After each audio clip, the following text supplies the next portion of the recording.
So this is our second trip back into the Matawan Creek. We came back on low tide, and of course, I don't have my camera, so I'm using my phone. So this was the train trestle bridge and the foot trestle.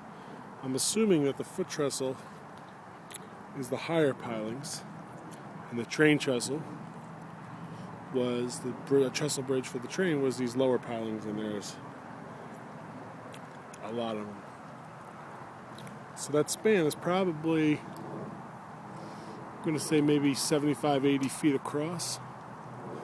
And this is the new bridge here, or the new containment, I guess. And the trains are actually up there, but. So, this is where the body washed up 2 days after the attack. So for 2 days he was under the water, and this is where his body surfaced.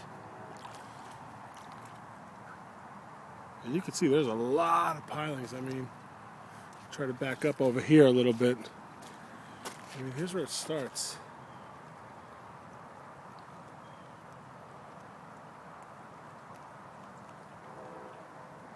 So you can see there's quite a bit.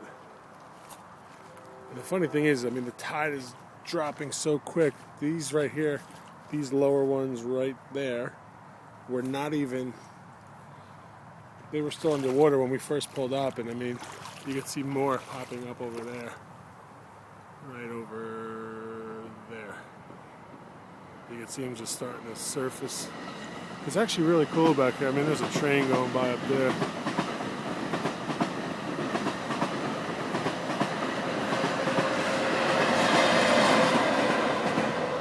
Kind of get a feel of what's it like back here, and you can see the shark attack was around that bend over there, so there's not much really back here.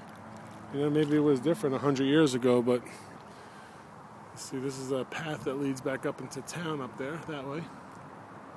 So here's just a quick update. Check out in a matter of a few minutes how much those pilings have came up.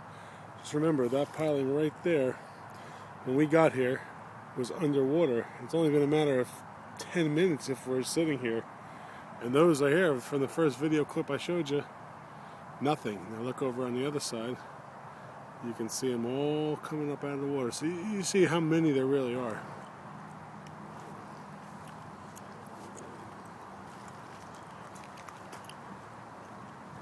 July 12th, 1916. Low tide back in the Matawan Creek right now. There's the remnants of the old Wyckoff docks where the actual attack took place. But you can see now it's really low tide here. It's not very far across.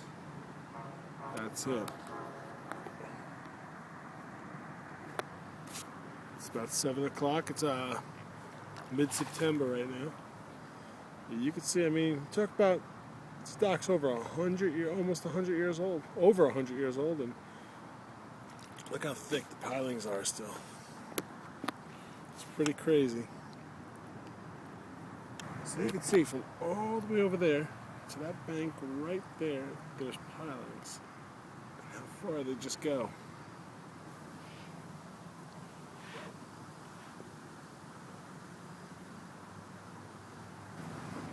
Must have been a different looking place in the early 1900s, huh? Just piling after piling, and garbage, of course, now. You know?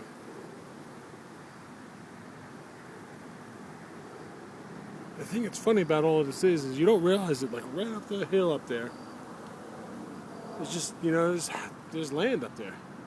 I mean, it's a town, so we're not like in the middle of nowhere like you think. Really close to civilization all around us.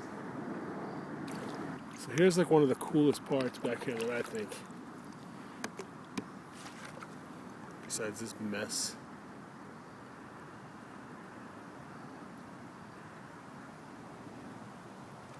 I mean, you see those pilings coming up out of the ground there. It's kind of just like wondering why. And there must have been some pretty big dock up here too, because you know, you could see all the pilings, and them coming right out of the wood there is pretty awesome. I wonder why. Alright, so here's the crazy part about this is, Ed's back there because the water's really deep back there. He just dropped some a line down there, and it's a good, 15, 20 feet, which is kind of odd because it's not very wide. But just imagine a bull shark in this water right here. It's crazy.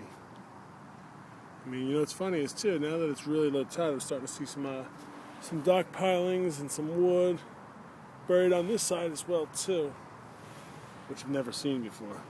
But here's there's a bulkhead, a wall there. And you can see the docks still go. They go pretty far back. So, I mean, it's all the way around that bend there. So there's been a lot of stuff. I would love to see some old photos of back here and stuff that was going on because it's really, really cool.